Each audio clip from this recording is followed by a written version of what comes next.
दोन्ही राष्ट्रवादी काँग्रेस पक्ष एकत्र येणार असे चर्चा सुरू आहे. तुमची नेमकी काय भूमिका आहे? हा काय माझा निर्णय नाहीये की मी कुठे जाणार आहे, मी आता इंदापूरला जाणार आधी का दौंडला. हा पक्षाचा निर्णय आहे आणि कुठल्याही सशक्त लोकशाहीमध्ये आणि त्यातून तुम्हाला पवार साहेबांच्या कामाची पद्धत तुम्ही 6 दशकं म्हणजे तुमच्या सगळ्यांच्या जन्माच्या आधीपासून सगळ्यांनी पाहिलेली आहे की पवार साहेब जो काही निर्णय घेतात किंवा जे काही मार्गदर्शन करतात ते लोकशाही पद्धतीनेच होतं. त्याच्यामुळे जो काही निर्णय पक्षाचा असेल तो त्या शेवटच्या कार्यकर्त्याला कॉन्फिडन्समध्ये घेऊनच त्याच्या मनात जो असेल तोच निर्णय पक्ष घेईल.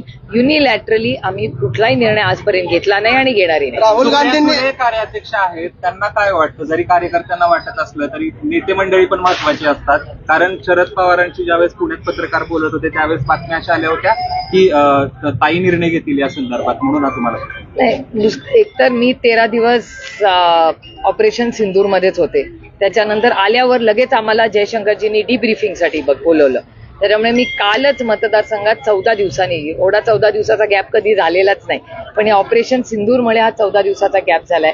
काल मी भोर आणि वेल्हा आणि मुळशीच्या भागामध्ये पाण्याची काय परिस्थिती आहे किंवा काय नुकसान झालंय ते करून आज बारामतीला आले. त्यामुळे 2-3 दिवस माझ्या लोकसभा मतदारसंघाकडून परत मी उद्या दिल्लीला चालले.